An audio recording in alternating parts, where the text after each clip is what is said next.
Hello hello. जय भीम, नमो बुद्धाय। मैं Bhimrao Lonare, IBM TV9 news और WH न्यूज़ में मैं आपका स्वागत करता हूँ।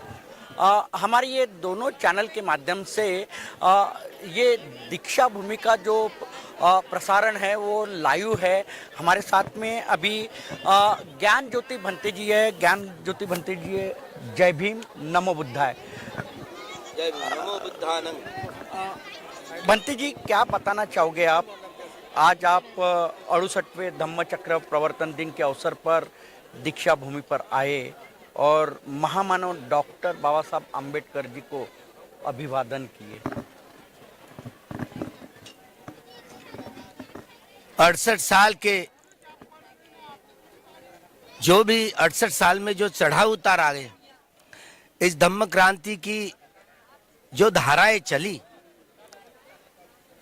लोग तो यूं ही इतने साल हो गए भौतिक जीवन की सजावट करने में माहिर हुए, भौतिक जीवन की सजावट कर पाए, लेकिन आध्यात्मिक जीवन की सजावट करने में बहुत पीछड़े पड़ गए। क्या करें?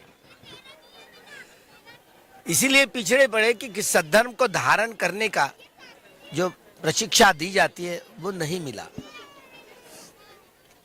इसीलिए लोग तो यूं ही वह केवल श्रुतमय ज्ञान के आधार पर या चिंतनमय ज्ञान के आधार पर सद्धर्म को धारण करने की यह सारी प्रक्रिया होती है। ऊपरी मानस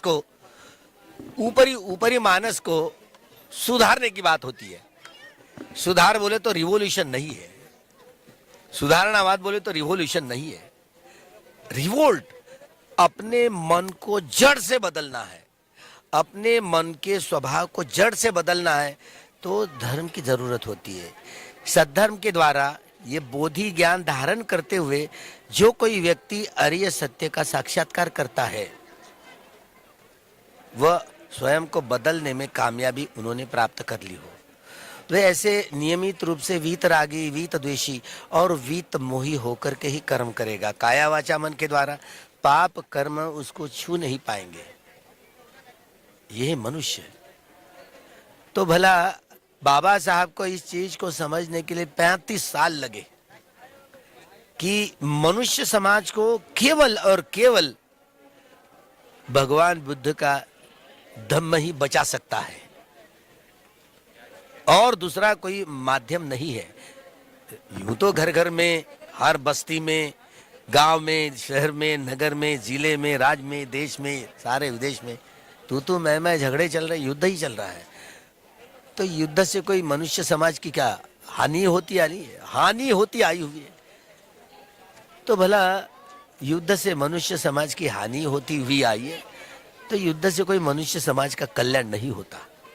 भगवान बुद्ध का सद्धर्म ऐसी चीज है, मानवीय समाज का कल्याण भगवान बुद्ध के सद्धर्म से ही हुआ करता है, दूसरा कोई ज्ञान नहीं है। इसलिए बुद्ध धम्म यह क्रांति, यह शब्द बाबा साहब के दिलो दिमाग में से उतरे।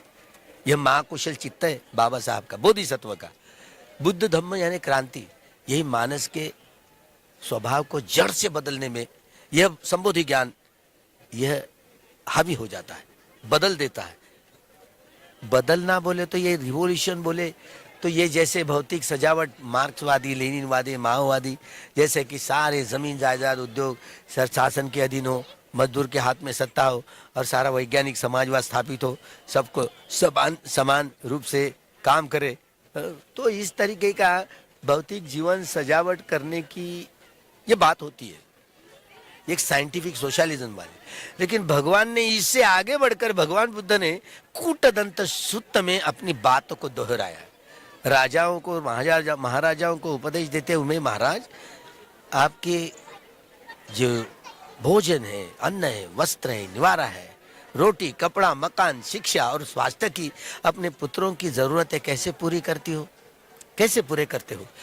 ये प्रजा आपके पुत्र के समान है और प्रजा के ये भौतिक जीवन को सजाना, रोटी, कपड़ा, मकान, शिक्षा एवं स्वास्थ्य की मूलभूत जरूरतों को पूरा करना, ये धार्मिक राजा का काम है। अगर ऐसा होता, यह स्टेट सोशलिज्म, ये संकल्पना मैं मेरे गुरु भगवान बुद्ध से उठा ली मैंने, बाबा साहब ये स्वयं कहे। क्योंकि मार्क्स डिक्टेटरशिप ऑफ प्रोलेटारिएट, यह संकल्पना बाबा साहब को मान्य नहीं थी। डिक्टेटर कोई हो, वो अन्याय ही करने वाला है। वो प्रगतिशील नाम की बात पर क्यों ना हो नाम से, लेकिन अन्याय करेगा ही। इसलिए हुकूमत की बात नहीं मानी बाबा साहब ने डिक्टेटरशिप भी, वो जनवाद पर उतरे। और ये वोटिंग की सारी प्रक्रिया ये भिक्खु संघ की थी। भिक्खु संघ में जो चढ़ाव उतार आते हैं, संघ में कोई किसी मत पर कोई विभाजन होता है, अलग अलग अभिप्राय आते, तो एक मत पेटी जहाँ रखी करती थी लकड़े की, और उसमें छोटे छोटे ये लकड़े के टुकड़े जिसको शलाकाएं कही जाती थी, वो बहुमत से निर्णय लिए जाते थे। तो ये प्राथमिक परंपरा है जनतंत्र की। बाबा साहब ने मनुस्मृति को जला करके भगवान बुद्ध का जनतंत्र इस देश को बहाल किया। भंती जी, एक मत एक मूल्य 26 जनवरी 1950 को लागू हुआ। राजनीतिक लोकतंत्र उसका अमल शुरू हुआ। जब तक ये राजनीतिक लोकतंत्र सामाजिक लोकतंत्र में, आर्थिक लोकतंत्र में या सांस्कृतिक लोकतंत्र में बदल नहीं होता, तब तक न्याय, स्वतंत्रता, समता और भाईचारा ये मानवीय मूल्यों का अमल करके समतामूलक समाज जीवन को नहीं स्थापित कर पाएंगे। समतामूलक जीवन को स्थापित करने के लिए बाबा साहब ने शेड्यूल कास्ट फेडरेशन को विसर्जित करते हुए रिपब्लिकन पार्टी ऑफ इंडिया ये राजनीतिक दल को 30 सितंबर 1956 को ही घोषणा की थी। बाबा साहब के अनुयायी ने इसी नागपुर की भूमि में 3 अक्टूबर 1957 को यह रिपब्लिकन पार्टी का घोषणा पत्र किया। उस रिपब्लिकन पार्टी का घोषणा पत्र पहले तैयार करके रखा था बाबा साहब ने, पत्र लिया। तो जो भी यह प्रियम्बल है संविधान का, उसका अमल कोई राजनीतिक दल हो उसका अमल करने के लिए, इसीलिए मृत्यु के पहले दिन 5 दिसंबर को प्रके अत्रे और एसएम जोशियों को पत्र लिखे थे कि देखिए कांग्रेस है ना, पूंजीवादी, ब्राह्मणशाही और साम्राज्यवादी को शिकार है, उनका प्रतिनिधित्व करने वाला संगठन है। ये स्टेट सोशलिज्म स्थापित करने में ये बहुत बाधा बन जाएंगे। ये पूंजीवादियों का संगठन, ब्राह्मणवादियों का संगठन, इसीलिए आप दोनों रिपब्लिकन पार्टी में आकर के काम करेंगे। ब्राह्मण लोगों को पत्र लिखा है, समाजवादी माइंड के लोगों ने। भला अगर रिपब्लिकन पार्टी के सारी दुनिया के जितने सारे राजनीतिक दल हैं देखे और रिपब्लिकन पार्टी का जाहिरनामा देखे, बहुत किसी का इतना जड़े पकड़ लिए। संविधान की जड़ों का अमल करना यही कोई राजनीतिक पार्टी का है, कोई जल तो रिपब्लिकन पार्टी का ही प्रोग्राम है। सबसे दुनिया की सबसे बड़ा जो रिपब्लिकन पार्टी का जाहिरनामा जो बाबा साहब ने लिखा, इसका अमल कैसे करें? इसके जब मायावती उत्तर प्रदेश में सत्ता पर आ गई, मैंने उसको पत्र भेजा था कि समवर्ती सूची के अंतर्गत एक विधान है जिसके आधार पर राज्य की जितनी सारी जमीन जायदाद है, उद्योग है ना, वह सार्वजनिक कर दिया जाए ताकि ये राज्य को अधिकार है। लेकिन हिम्मत नहीं कर सकी, तो किस शेंडी वालों के साथ में जमगट करके वो तो उथल पुथल हो गई और सरकार बिड़खड़ा गई। तो नहीं हो पाया, वो ये होना चाहिए था, नहीं हो पाया। सत्ता तो आई थी, ये एक बात ये हो सकती जी। मुझे एक बात बताइए, आपने रिपब्लिकन पार्टी ऑफ इंडिया की बात कही, बाबा साहब आम्बेडकर जी ने रिपब्लिकन पार्टी ऑफ इंडिया की स्थापना की, लेकिन आज हमें उसकी यानी इकट्ठा आने की गरज है, यानी आवश्यकता है। रिपब्लिकन पार्टी के जो टुकड़े हुए हैं उसको इकट्ठा आने की अभी हमें आवश्यकता है, ऐसे आपको नहीं लगता? मैं तो तरफदारी करता हूँ कि बार बार लोगों को आह्वान करता हूँ, ये मातृ संगठनाओं को, मातृ संस्थाओं में बहुत बड़ी बड़ी परिषदाओं को संगठित करे ताकि अलग अलग चाहे वो पीपल्स एजुकेशन सोसाइटी, समता सैनिक दल, दी Buddhist society of India, Republican party of India, सारे कार्यकर्ताओं को एक ही मंच पर खड़े करे, अपना अपना दुख तो कम से कम बयान तो करे। लेकिन बाबा साहब के अनुयायी ने सारे चारों संगठनों को बर्बाद कर दिया, इसका गुड़ उसका गुड़, गुड़बाजी में शामिल हो गए। तो एकीकरण तो होना चाहिए, लेकिन घटना के आधार पर चलेंगे तब ना। कांशीराम जी को पूछे थे ना हमने, ये आप कांशीराम जी, आपने घटना बीएसपी की तैयार नहीं की, रिपब्लिकन पार्टी ऑफ इंडिया वही घटना हमारी है। मतलब देखिए, ठीक है संगठन बदल दिया, लेकिन अमल करने के लिए बात यह है कि अमल करने के लिए ये दो व्यक्ति एक नहीं है। ये संबोधि ज्ञान, क्योंकि हमारा धार्मिक पिंड तैयार करने में हम बहुत पिछड़े रहे।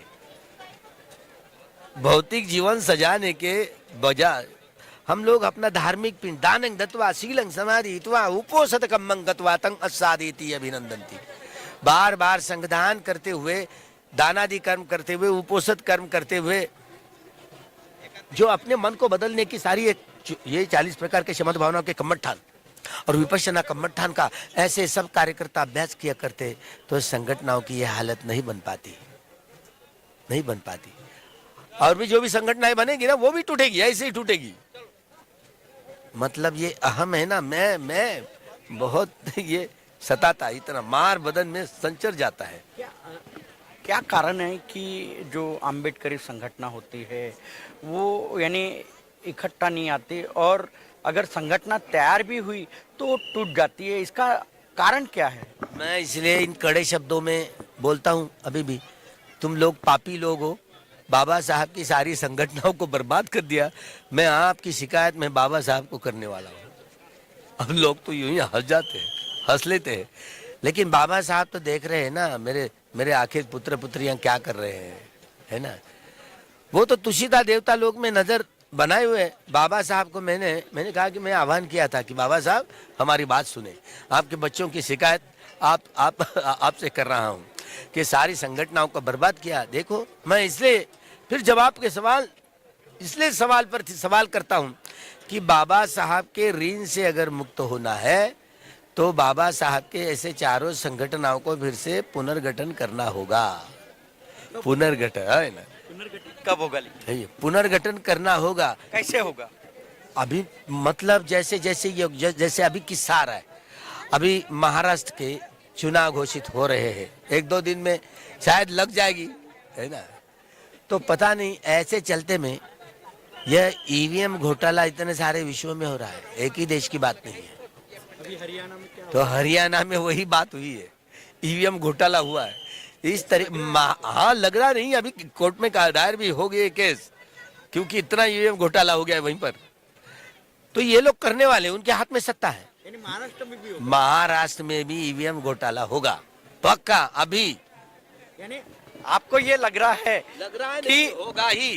कैसे होगा? देखिए, लोकसभा चुनाव में इतना घोटाला हुआ, लोगों को पता तक नहीं चला। लोग महाराष्ट्र के महाविकास आघाड़ी वाले भी चुपचाप रहने लगे, क्योंकि अभी रिपोर्ट दायर की है कि 5 करोड़ यह वोटिंग चुनाव आयोग ने कहां से लेकर के आया है। ये एक्स्ट्रा ऑर्डिनरी वोटिंग कहां से लेकर के आए, इसका कोई जवाब सुप्रीम कोर्ट के वकीलों ने पूछा, इसका जवाब मैं नहीं दूंगा। कौन देगा भाई? तो चुनाव आयोग हुआ तो 5 करोड़, 1-2 की बात नहीं, ये वोटिंग जो 79 सीटें बीजेपी की यहाँ चुनवाने के लिए, ये जीताने के लिए यह मजबूत रही, यहाँ डंका साथ।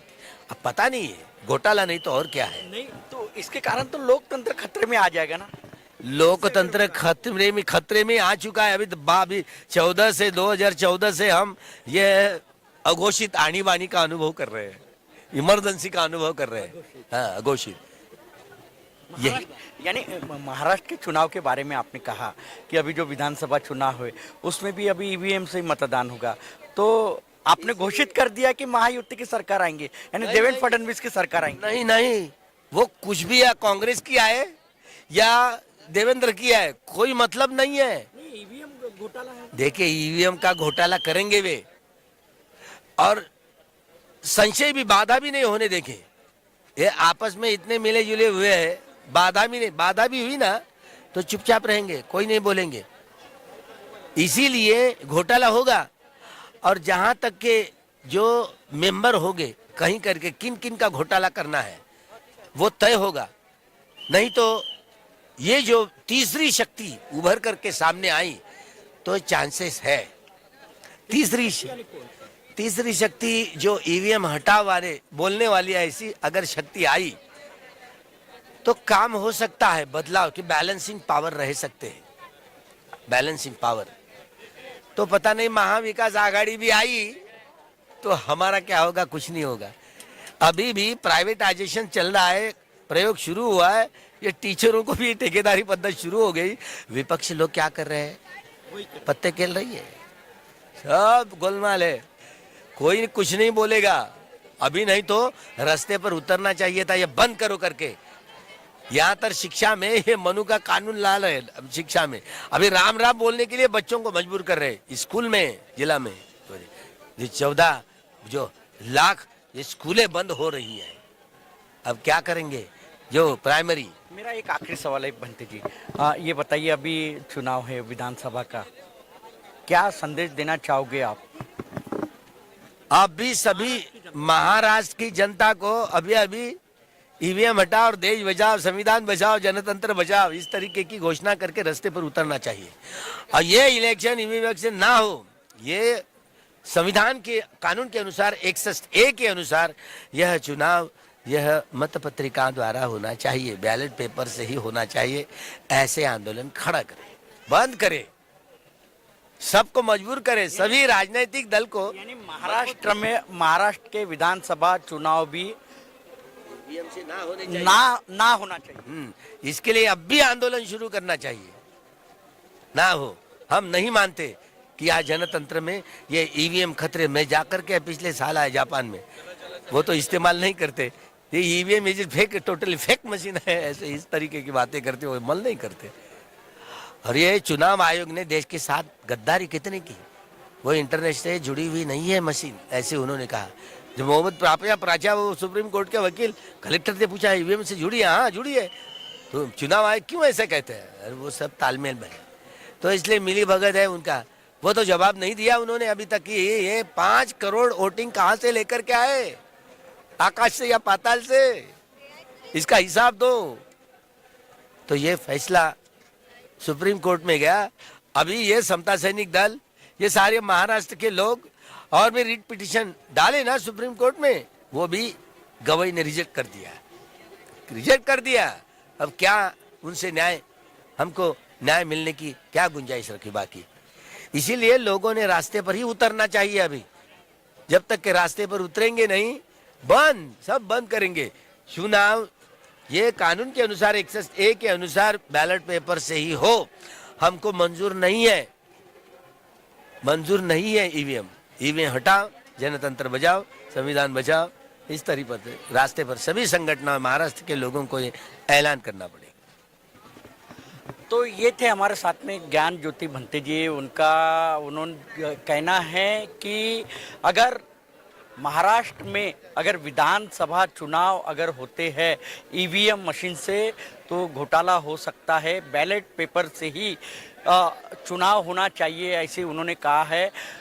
ईवीएम के खिलाफ में जो महाराष्ट्र की जनता है वो रास्ते पे उतरना चाहिए, ऐसी भी ज्ञान ज्योति भंते जी ने बताया है।